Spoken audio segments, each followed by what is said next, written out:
Alright, so the next thing we're going to model is this black top. And you can see there's this plastic piece that kind of sticks out from there. I just want to look at it kind of in all views. It's actually more complex than what we might think at first.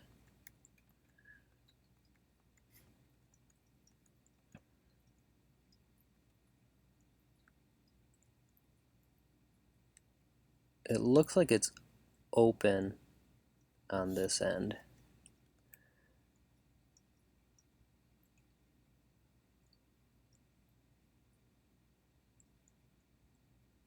So let's sort of set this up.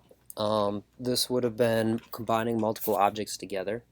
This is slightly more complex than what we did in there, but I think we can get through it together. So let's jump inside of Maya here.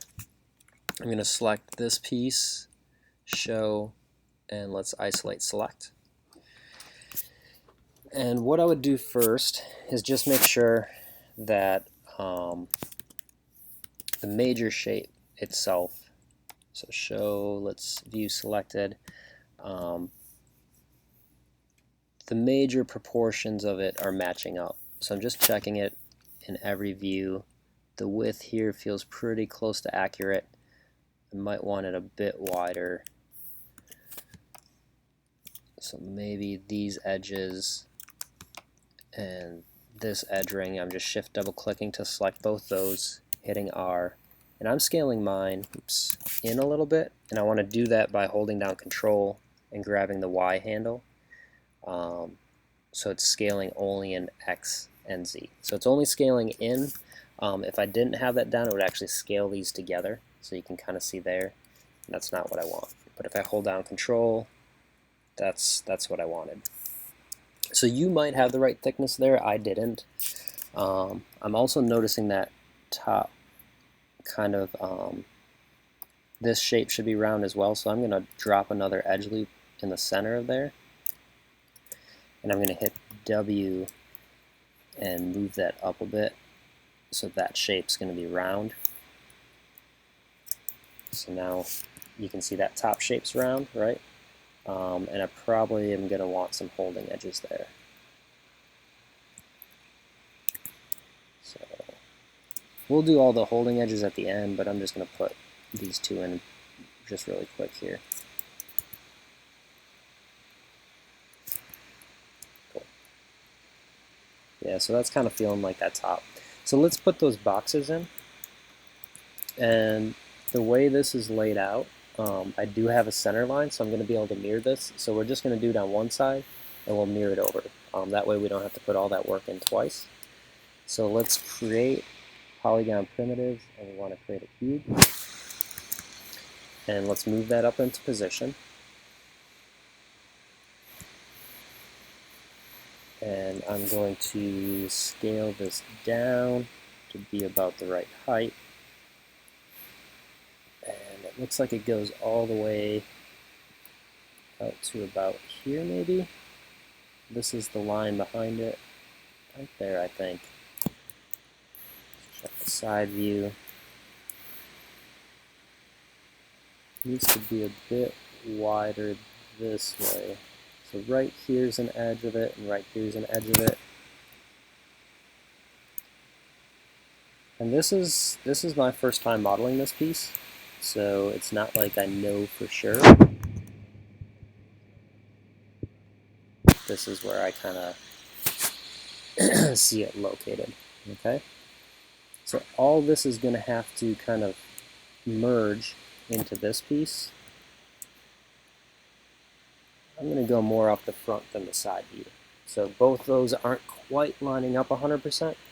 So I'm going to trust my front view a little bit more than my side. So now I need to see kind of how this stuff will merge in. So I can already tell I'm going to need an edge cut down the center here to match up. So let's cut that. And if we want to make sure it's exactly in the center, grab that split ring and put in 0.5. So in my channel box, I can select that.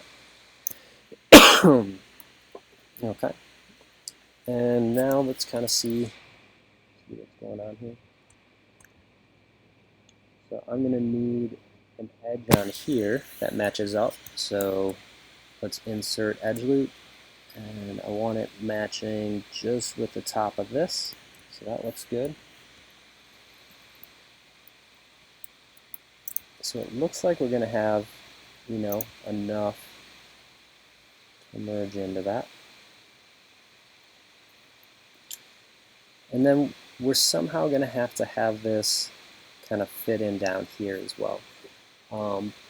So I talked about this theory kind of when we punched the hole in. But if I were to extrude, didn't mean to double click. If I was to extrude these 4 polygons in, and let's just test this.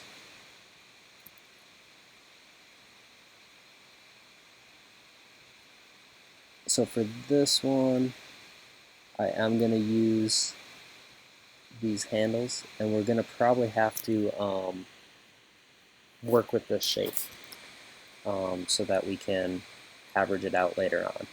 But by doing this, I'm going to allow myself to keep more of this cylindrical shape. So if I hit 3, you can see I'm not distorting that outside cylinder. And I've given myself enough internal edges to still line up with this box so we can merge them together.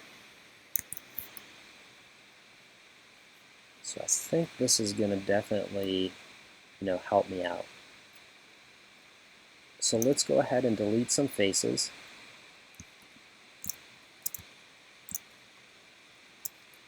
So I'm going to delete those 4 faces, and we'll end up snapping those verts to this box. Let's grab this guy, go to face mode, and it's going to be easier to hide this real quick. Select this guy, go to face mode,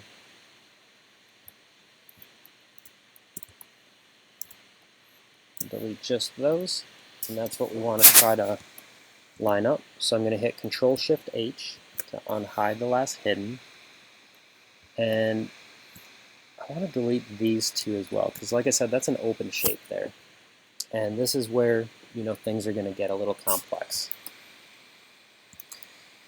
So I want to combine these 2. So select them both, Shift right click combine, and let's start snapping some vertexes. So just holding down V, grabbing from the center, the exact kind of vertexes I want these to snap to. So that's why I'm grabbing from the center.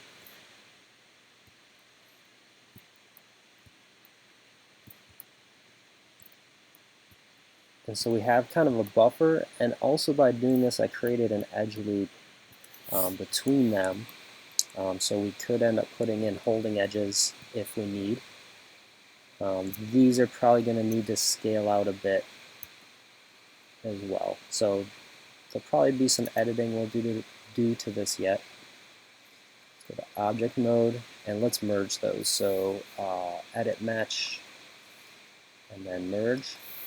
And your tolerance should be 0.001. You can hit Q to kind of quit out of that menu. Let's just hit the 3 key. Oops, looks like I deleted some polygons I didn't want to, so let's just append that. So go to append, and we'll put that guy back in. Hit enter, hit the 3 key, that's better. Yeah, that's not looking too bad.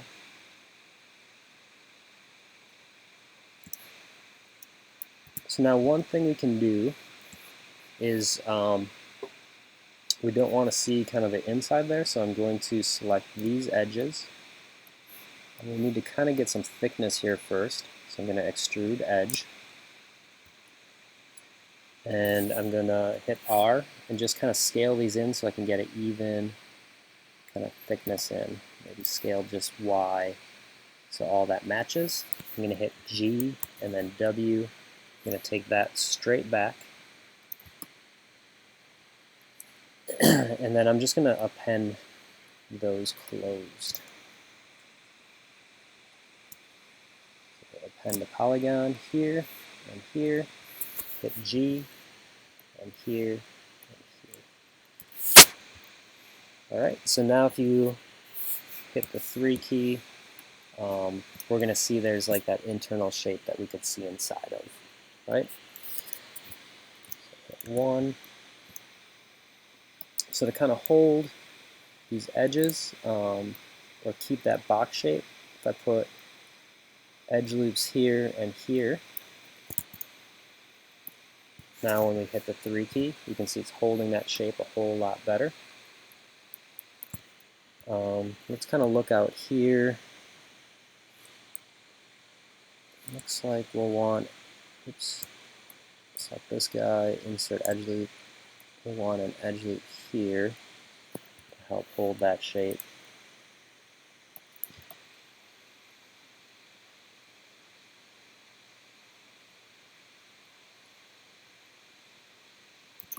We'll definitely want edge loops here and here.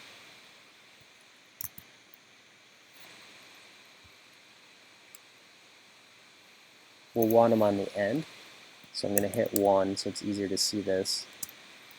And if you followed exactly how I put this stuff in, you have a really nice kind of looping structure to all this, which makes it easy to isolate this detail. Hit the 3 key. Nice, that's all looking good. If we can get away with it, we might want edge loops this way and this way. And what this does is it makes this box shape a little bit more accurate to what we need, but then it kind of screws up this shape. So let's go ahead and hit 1 and take a look at this. I'm going to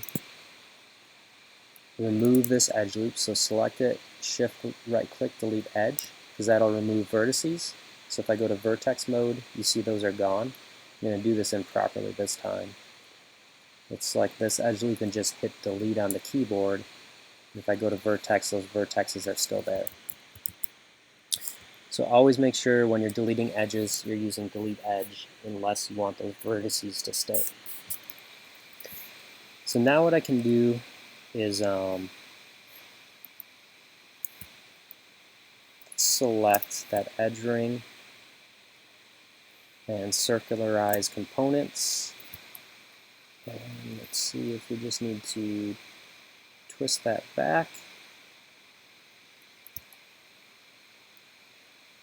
And let's do the same thing with this down here.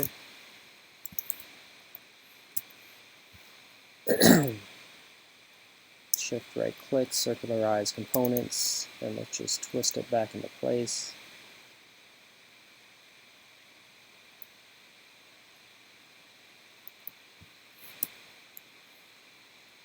Let's hit the 3 key on that, and it might have made it too big, but now at least we have like that perfect cylinder, pretty darn close to that perfect cylinder back. One way we could help hold that cylinder is select these faces and extrude out once. So you can use this guy, and now when I hit the 3 key, you can see it's pretty much a perfect cylinder. And that's those buffer edges that I was talking about. So they're always good to use if you're like losing a shape.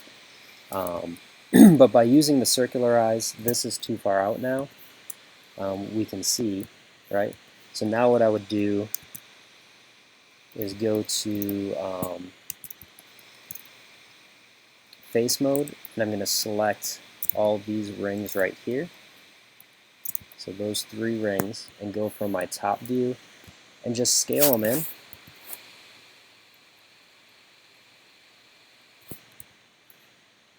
Or actually, we just need to move them, it looks like. They got shifted to right about there. That looks like they're back to where they would be, where they need to be. And here, let's just not isolate select anymore. We do need to scale them down just a little bit so they fit inside that. So I'm just going to kind of move and scale this a little so they fit inside of there. And then I can put those edge loops back in. So just those two. And let's try smoothing this, so hit 3. Yep, needs to be scaled up a bit now. So you can play with that size. I scaled it down a little bit too much, although this might just need an edge loop there to hold it closer to that shape. It's a little better, but I'd still need to basically select those edge rings from before and scale them out a little bit. It even looks like there might be a slight flare to the bottom of it, so you might just want to grab the bottom of those. So if I just select this guy for vertex, and let's say just select these bottom vertices and scale those out, we can get a little bit of a flare. And if there's like a weird bend or a lip from that edge loop, don't forget, you can just always select that edge loop, shift right click, delete it, and then you could put it, right back in. So insert edge loop, let's put it right about there. So now we just have to mirror that over and we're done with that top black piece. I'm going to put one more edge loop up here.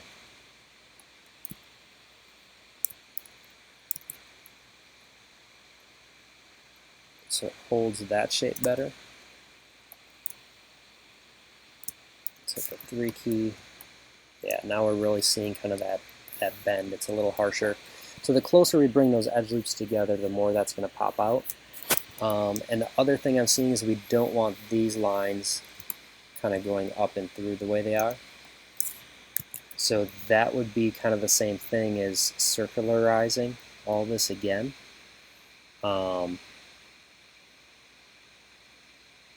At least like these up. So we might want to remove some of those edge loops to make that job easier or quicker.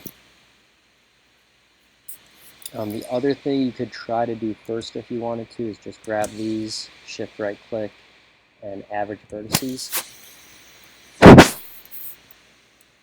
And see if that helps kind of bring back that round shape. Or you can always try to do it by hand. So it would be these guys that would need to kind of come out. So I'd follow that loop all the way through and then inside as well.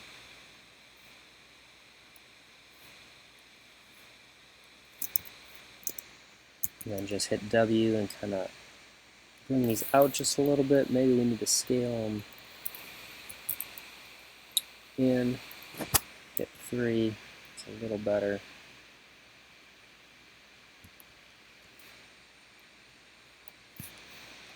So that's slightly better. So I've shown you a couple of options for like adjusting that. So you could take the time to circularize each piece.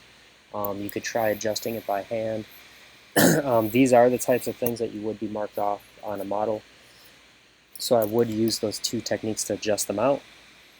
If you do have some of these things, in for your first week model, it's not as bad, but definitely try to get that out. So last thing, let's go to the front view, go to one mode, go to faces, and we're going to delete half. Oh, maybe this isn't set up to mirror. Okay, so when I circularized it, I kind of made it difficult to mirror. So you're probably going to have to go in and model this piece, or else get your center line back, mirror it, and then circularize these down here. So let's maybe think about doing that. So I'm going to go to one mode, And let's select all these faces. Let's hold down Control and deselect these. So that's basically, if we look from the top, that's half that model. I'm going to delete it. I want to, from here, the easiest thing is probably going to be to select that edge ring.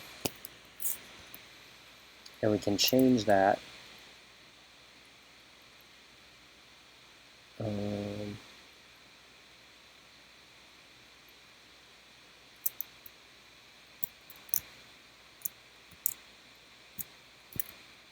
If we command click, you can go two vertices. I'm going to scale this in. I'm going to hit W, hold down X, snap that to the origin. And I'm going to go ahead and mirror this. So shift right click, looking for mirror, making sure my threshold is 0.001. And Q to get out of that tool. Let's hit 3. Yeah, actually that's not bad at all. So it held that circular shape pretty good. So I was worried there for a second, but it looks like it's not going to cause us much problems. So that kind of finishes off that top piece. We are having some errors, so take some time if you want to work those out. I would say work on your second model for this week before you come back and clean up some of this. So as long as yours is looking as good as mine is so far, you're in a pretty good spot. So that's modeling the top black piece.